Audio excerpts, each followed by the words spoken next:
The Green Bay Packers versus the Chicago Bears, wild card weekend.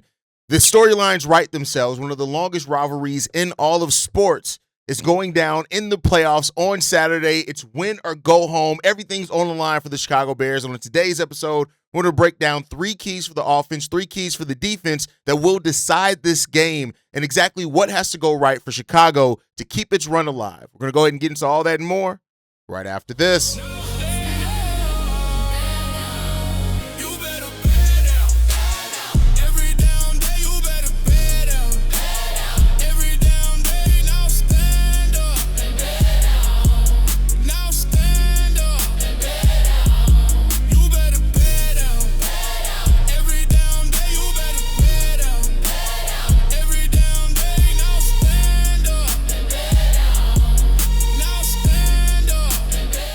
What's going on, Bears fans? Welcome to another episode of Chicago Bears Central, your number one spot for everything Chicago Bears related. I'm the host there, Haize, but more importantly, you guys can follow the channel at Chi Bears Central on every social media platform we happen to be on. With that said, let's go ahead and get into this content for today. Like I like to do every Friday on the Mailbag, and before game days, I like to break down 3 keys for the offense and defense heading into that game this week. This time, the game is tomorrow, so we only got so much to break down. So let's go ahead and get into it. The first thing is that you have to establish, for the offense, you have to establish your run. You have to. If you establish the run early, things typically go well for the Chicago Bears. You have one of the best rushing attacks in the game of football. You have to double down on that rushing attack. You have to allow DeAndre Swift and Kyle Monangai to get in that rhythm early. If you allow them to get into that rhythm early, things work out really well for the Chicago Bears. That has to be one of the keys today, or on Saturday. Establish your run game. Trust your run game.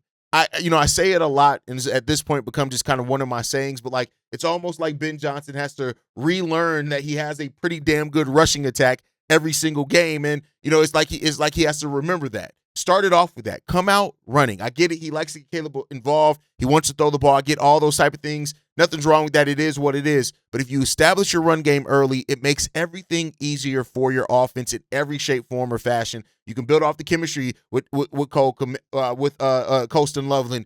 It helps you set up the play action pass if you decide to go to that. It helps set up the screen pass. Everything is kind of indicative of establishing your run game. The Bears, they need to run the ball 25 times or more in this game at minimum. That's a minimum is how you have to run it. If you establish that run game early, things get so much better for this team. It gets you in short yardage situations. It gets all that. It keeps teams from being able to play you just for the pass. You cannot allow them to play you as a one-dimensional team. And I think too often recently we've seen that happen for this Bears team. So we have to get that done. The Bears finished 3rd in the NFL for rushing yards per game at 144.5 on the ground. The Bears need both Swift and Monangai to be involved in that to get that done together. If you look at the past 2 losses to the Niners and the Lions, the run game was non-existent. The run game just was not there. That's how important establishing the run is for the Chicago Bears. Establish that run game, and you'll see how things work out for you going forward and how much easier things get you. Then, at that, you start finding success in your passing game. We know that Rome Odunze is going to be back out there per his own words. And so now you're going to have Rome, you're going to have Luther Burden, you're going to have Colston Loveland, you're going to have DJ Moore. You're going to have your full complement. But if you establish your run game, which we already talked about, then you have to find that success in the pass game, which means limit the drops, wide receivers. But Caleb Williams has to be more accurate. Now it's playoff. This isn't regular season. You have to be more accurate. If you find that success in your passing game and you get that rhythm going in your passing game, we've seen it happen. When Caleb gets into a rhythm passing, especially if you get it early in that game, and maybe that's why Ben Johnson sometimes forgoes the run game or forgets about it a little bit. But once you get into that rhythm passing wise, if you've already established your run game, at that point the defense has to play you for everything.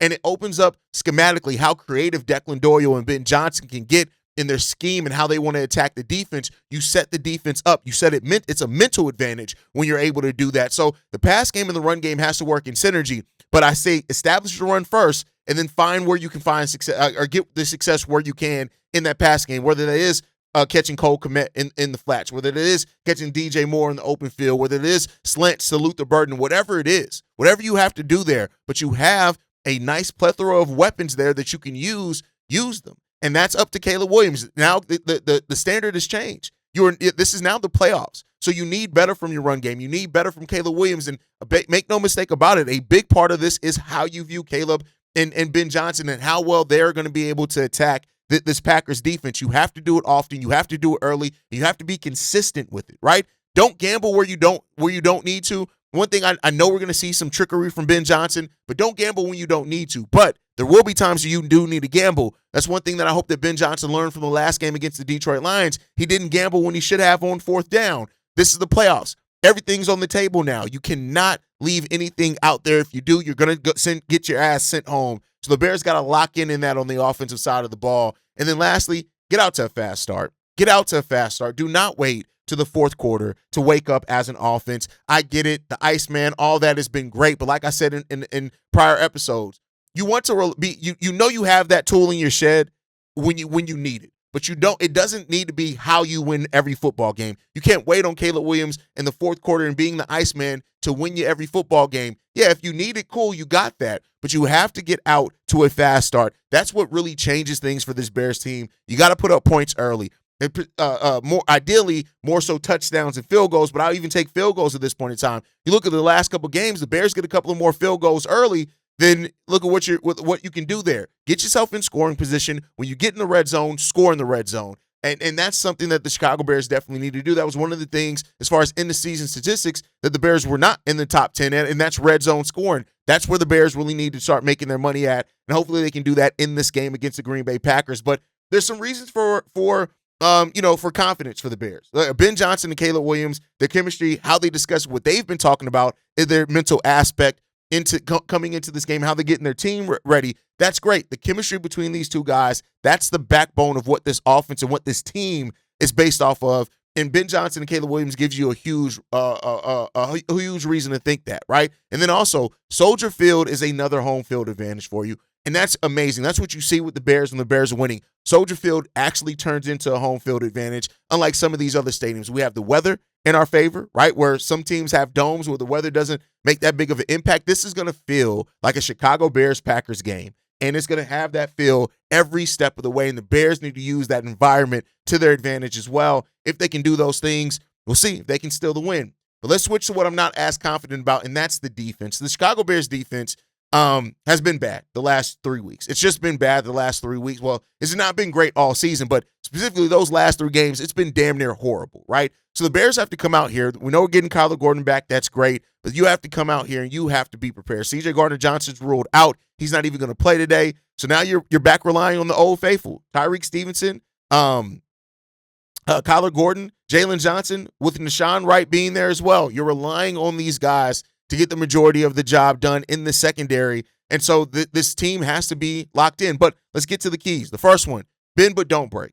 That is the most that I really expect from this defense at this point. I would love to walk away from this game and say, damn, did you see how this defense performed in a playoff game? They gave us a lot more than what we were expecting. I would love to say that, but I don't expect it because I've seen how this defense performs. But bend but don't break. What does that mean? That means get them off the field in key third down scenarios and get key stops in the red zone. If you're going to be a bend but don't break defense, that's what you have to do. You have to hold them to field goals in the red zone, and you have to get them off the field in third down situations. That's what a bend but don't break defense is, because you can't expect this defense to get the huge number of stops because we don't get pressure on the quarterback and stuff like that. So thrive in that bend but don't break. Now, if you can do more than that and actually thrive, that's great. Nobody's going to turn that down. But as things stand right now, I'm looking at this team to be bend but don't break. That's what I'm looking for from this team. If they can do that part of it, I think things may end up working out for this team a little bit, but bend but don't break. Get them off the field in third down situations, especially key third down situations. And because we know the Packers are going to move the ball, when they get in the red zone, do everything in your means to force them to field goal situations. Get those key stops in the red zone. Third down stops, red zone stops. That is bend but don't break defense. I would love to see more than that, but at a base, that's what I'm looking at for this team. Next, takeaways. Of course, everybody knows the Bears led the league in takeaways. Now, you can't rely on just takeaways to be the identity of your defense, but in the playoffs, you're going to need every single bit of that. So I need to see this team that gets those timely takeaways again. Nashawn Wright, this is your time. This is your moment. Forcing fumbles, those type of things. Whatever you can do. If you can when the Bears get takeaways, things usually go better in their situation, especially if we can get multiple takeaways in a single game. That's what the Bears need to try to do. Now, again, focus on getting stops on third downs. Focus on getting stops in the red zone. I don't want anybody playing for takeaways, but when those opportunities are there, be those ball hawks. Kevin Byard, Nashawn Wright, even Jaquan Brisker to a degree, Jalen Johnson. I'd love to see you guys get some takeaways in this game and put that pressure on that Packers defense to realize, hey, if you start forcing them to make mistakes, because the Packers don't turn the ball over a lot, you force them to make mistakes, that's going to put them in their own head. That's going to make them have to overthink some things and maybe play a little bit more conservatively. That's where you need to get those takeaways at. And then finally, how do you handle the speed of the Packers wide receivers? In the 2 games against the Packers so far, we have not handled the speed of the wide receivers well. C.J. Gardner-Johnson and Deshaun Wright got absolutely cooked. And listen, Jalen Johnson hasn't done much better other than that himself, right? So you need to handle the speed of the wide receivers. That's how Jordan Love was able to pick you apart. You have to allow or not allow him to do that, which means you have to better counteract the speed of the wide receivers. Our coverage has not been great. And I'm not going to act like all of a sudden the coin's going to flip and our coverage is going to look like all world or something like that, but you got to compete. Everything's on the line now. You got to compete. Leave nothing for them. So if you can handle the speed of those wide receivers and, on the outside chance, I don't have much hope for or faith in this defensive line. If you can get any number of consistent pressure or hurries on Jordan Love, that makes a difference for this Bears team. That makes a difference in how they play football. You got to make Jordan Love uncomfortable where you can. I'm looking at Austin Booker. I'm looking at Montez Sweat. Have an uncharacteristic game. Same thing for Javon Dexter, Grady Jarrett. Have an uncharacteristic game. Get this. These are the playoffs. This matters. It's win or go home. I would love to be able to say that. I don't have that as one of my keys because I just don't expect very much from the defensive line at this point. But if you can get that from the defensive line, that, of course, helps you wholeheartedly, and it goes a long way into being a better team. So let's see if the Bears can do that part of it as well. But those are my keys for the offense and defense. We'll see what the Bears have in store for us. We'll see how well prepared they come out in this game on Saturday, because I think we're going to see it very early on which team prepared, and then we're going to see the adjustments. The adjustments in the second half are going to be a huge thing for this Bears team. We usually are pretty good at making second half adjustments, but I want to see a better early start so that way those second half adjustments can be even more impactful after you started off solidly. So let's see what the Bears can do with that. But it is Friday. That means it is Mailbag Day. Let's get into these voicemails. We got 4 of them that we need to get into today. This one's from Milton. Yo, what it do? Chicago Bears Central, them Cognac boys. It's Milton the Dark Knight calling in from Virginia Beach once again on this beautiful Thursday afternoon. With that being said, let's go ahead and get into it. Just want to say, first off, congratulations to you, CBC crew. Haize, Kev, Steve-O, C-Dub, Bobby. Just want to say congratulations on y'all getting ready to call y'all very first playoff game since y'all started y'all YouTube channel. I'm really looking forward to hearing your commentary, especially C-Dub when he does the play-by-play call and your responses to how the game is going. With that being said, talking about the game, can the real Chicago Bears, especially the defense, can y'all please stand up, okay? The offense, I'm getting tired of the excuses. I just hope that we can stop with all these three and out punts all the doggone time. And then this defense, come on, man. I mean, you got to get some more pressure than y'all did this last game. I don't want to sit there for almost a whole game to see y'all not play, and then you finally show up in the fourth quarter. And I'm just going to just be real about this. I knew that coming back in the fourth quarter, mess was going to come back and bite this team in the ass. I knew it was only a matter of time. Am I thankful that we got the win? I'm head over heels for the wins. Don't get me wrong. I'm not saying I'm not appreciative of the wins, but we have definitely got to play a better 4 quarters of football. And like you said, hey, like I've been saying, we ain't accomplished shit. Yeah, we're in the playoffs. Yeah, we got the NFC North title this year. I'm thankful for that. But at the same time, we still ain't accomplished shit.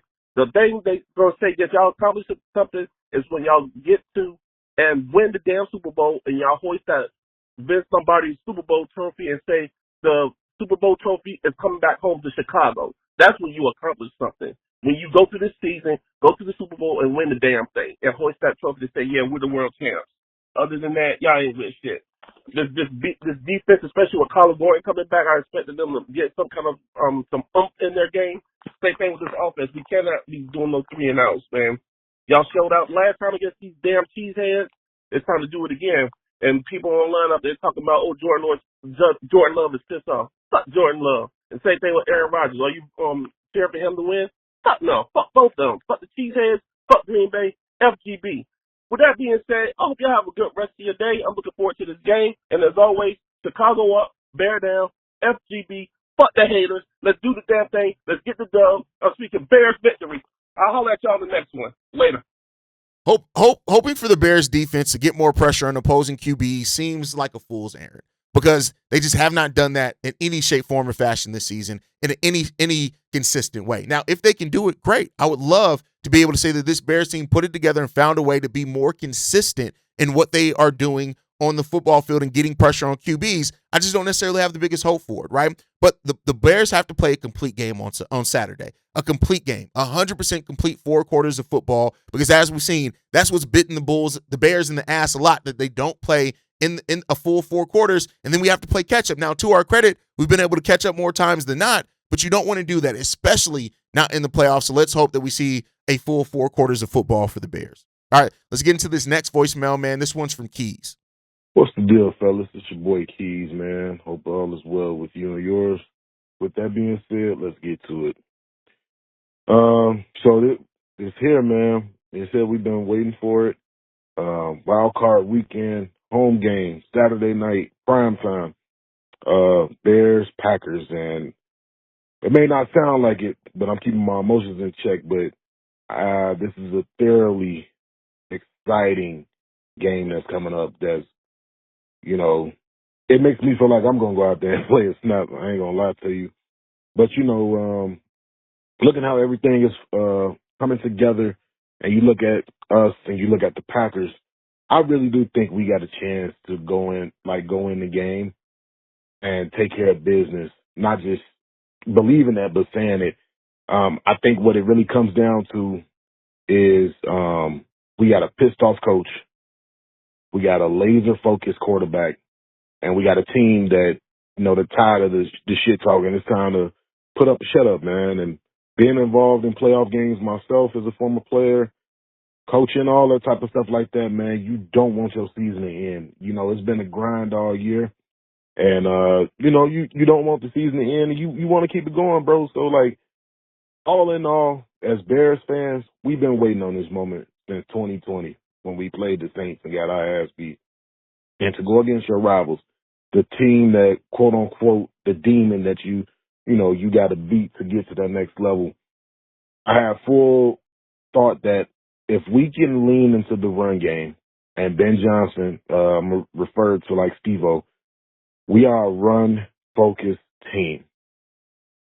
We have to run the ball 30 times. If we don't execute 30 attempts, and that's at a minimum, 30 attempts, I don't know what's going to happen. Because I know he's going to try to throw the ball 30 times with Caleb. And our offense has to be the thing that leads us to victory. And I think not just for this one, but if we expect to go a little bit far in the playoffs, our offense has to get going. We have to control the time of possession. We got to run that ball with Swift and Monangai, where they getting carries, 125 to 175 rushing yards, 2 touchdowns.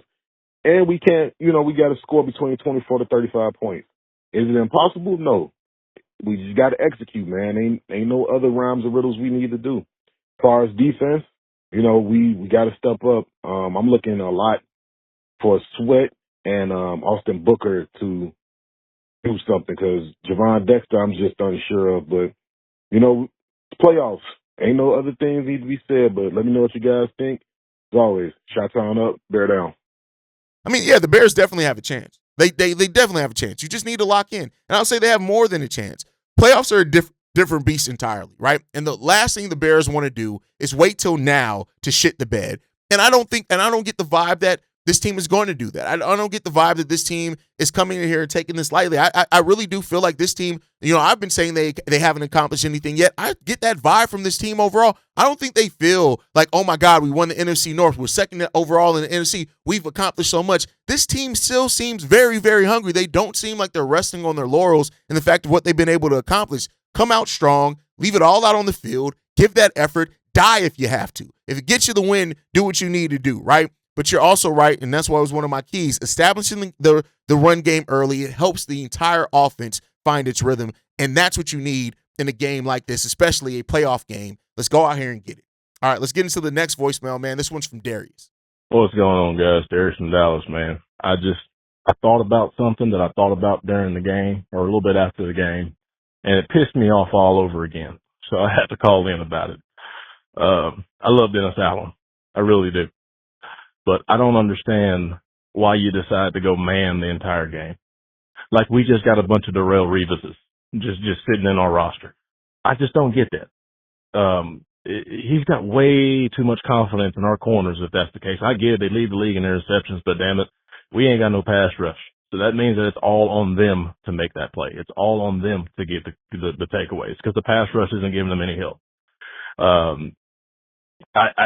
don't understand why you go man there. And the thing that pisses me off the most about it is Detroit's offense is not complex. Detroit's offense is the same shit we run on Madden. Quick slants and deep crossers and post routes. Everything is over the fucking middle. Everything. I can't remember too many times I've seen him throw an out route or a check down or like a screen or something like that. And I'm sitting there on third down going, it's going to be a quick slant over the middle to Amon-Ra. That's the only route that he can run. Amon-Ra's the most overrated fucking wide receiver in the league. I ain't see his route tree is I'm gonna stick my foot in the ground and run across the middle of the field. That's it. Look at all his highlights. You don't believe me? Go back. Look at all his highlights. Everything is a quick slant that he caught and kept running, or a post route that he caught and kept running, or a deep crosser that this man had over 100 yards just on quick slants. That's like that, bro. Those are the plays that I run on my son when I'm playing against him in Madden. I just beat him with quick slants. And I'm sitting here, I'm like, Dennis, if I know it's going to be a quick slant over the middle on third down, why don't you? You know? And I thought he was going to be a little bit better at adjusting. I particularly, after the half, like I get it, the first half of your game plan explodes. Okay, cool. Go in the locker room at the half and go ahead and, hey, let's get in some little zone. Let's do some man zone. Let's do something other than what the fuck we've been doing. And he just ran man the whole time. Like, Dennis, are you working for Vegas or something? Or what's going on, bro? Because that don't make sense to me. But I just had to get that off my chest because, damn it, I thought I forgot about it and thought about it again and got pissed off all over again. But let me know what y'all think. Texas up there now. Listen, everything that you said about Amon-Ra St. Brown, the fact is that teams haven't stopped it. So I can't say that Amon-Ra St. Brown is overrated just because what he does is simplistic, because guess what? They haven't been able to stop it around the NFL yet. So if he's getting by, as much like DeMar DeRozan on the Chicago Bulls, well, he's not with the Bulls anymore, but like everybody knows what he's going to do. He's going to do his dribble. He's going to do his step back. He's going to do his shot, or he's going to do his up and under and try to get a free throw, and people still foul him every single time, right? It has not stopped yet. So if it's simple but successful, I can't call him, I can't say he's overrated because of that, because he's getting the results. But you're not wrong. Steve-O was calling basically every play the Lions were going to call before they did it. And why wasn't Dennis Allen prepared for it? Why wasn't our coaching staff noticing those things? So, that's a huge question in this, and it is frustrating. You are absolutely right. It's fucking frustrating because it was so clear what they were going to do in some instances, and we still couldn't stop it. And I put that on the Bears. I put that on the preparation. I put that on the coaching staff. Now let's go out here and fix it. That's all we can do, and let's hope that we get that done. All right, let's get into this last voicemail, man. This one's from Thad. Hey, what's up, Haize? This is your boy Thaddeus from the South Side, 79th Street Red Line, man. I would just want to just chop it up with you guys regarding the Bears defense and the loss with Detroit Lions, and I know that Pace should address that line with free agency. He already addressed it with free agency with some draft picks. All right, but my main concern, man, is Jalen Johnson, man. That's that number one shutdown corner, and I understand he's hurt, right? And I understand even before he got hurt, he kind of wanted some more money. Well, I was thinking, man, and I was seriously thinking about this because everybody who I said this to was saying he's our best defender. He's our best defender. And me personally, I don't think so. I mean, even when he was at his peak, I mean, he was good. He was one of those top 5 defensive backs. But I tell you what, man, they got to make some decisions on who they're going to keep. Brisker and all these other boys, and I know Stevenson coming up, and this is a good year for some defensive backs. Man, I wouldn't be opposed of trading Jalen Johnson on draft day, for a draft pick, maybe a second round, man, maybe 2/3. I don't know. I don't know what his worth is, man, but I mean, we could save a little bit on the cap money. Some teams need a shutdown corner. I mean, if he's even a shutdown corner still, man, because I seen him get burnt a few times, man, in the last couple of games, and his tackling, he still needs some work on that, man. And I don't know, man, but anyway, man, I really want the Bears to, get past Green Bay, and I think we can actually make some noise, and I think we can beat a California team in Chicago. I seriously think if we can get past Green Bay, we can actually beat the next team, whoever we play, Rams, whatever. We beat them last year. It's just when you get that home element and that Chicago Hulk kick that ass, it just makes things a little rough on the opponent, especially when you're coming from sunny California. But anyway, bro, I love y'all, man. I love what y'all do. I've been listening to y'all from day one for a few years now, man. I just haven't really been saying nothing, man. Peace out, brothers. Stay blessed. Stay safe. Yes, we need to address the D-line very heavily this offseason. Very heavily do we need to address the D-line. No ifs, ands, or buts about that. The D-line needs to be addressed, and it needs maybe a total rehaul, right? Now, as far as Jalen Johnson, I'm not going to get into the over. I think that's an overreaction. First off, Jalen Johnson didn't say he wanted more money. He specifically said, if I keep playing at this level, we may have to renegotiate the contract. People took that and ran with it.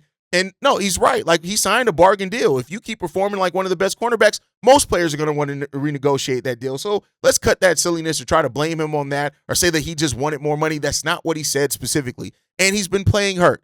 Jalen has been playing hurt. We're not going to over-evaluate Jalen Johnson when he clearly is playing hurt and he's trying to be out there to help his team win football games. I actually admire that. Jalen is one of the best corners in football when he's fully healthy. There's just no ifs, ands, or buts about that. Now, if what we're seeing from him continues into next year when he's supposed to be fully healthy, then yeah, you have to make some tough decisions there. But as it stands right now, there's no need to trade Jalen Johnson. There's no need to think about any of that. Let's get Jalen healthy, and then we know what this cornerback crew has done when they're healthy. We just have not been healthy this season. Even with Tyreek Stevenson, even with Terrell Smith, right? Like, we found balance between those two players. I'm excited about Zay Frazier coming in here. So I think let's just pump our brakes a little bit on it. Let's continue to evaluate it. We'll see where it's going to go, Thad. But I think you're kind of overreacting a little bit to the situation. Like, you have to look at the situation for what it is with Jalen. Yeah, he's playing bad. I'm not ignoring that. But he is also playing hurt. He's clearly – now, looking at him, I don't even think he's probably 70%, to be 100% honest with you. But his ass is going to be on the football field for a playoff game. So whatever you need to do, you need to unlock something because we need better performance than we saw from you the last 2 weeks. That's for damn sure. But that's going to do it for today's episode of Chicago Bears Central, man.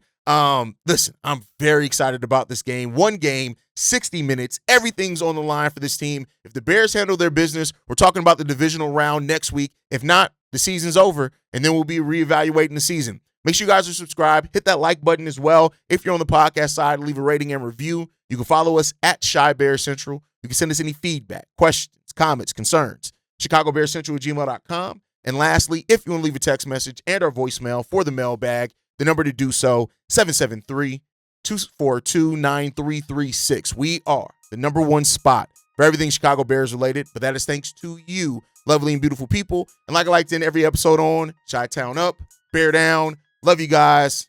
Peace, y'all. This has been a presentation of the Break Media.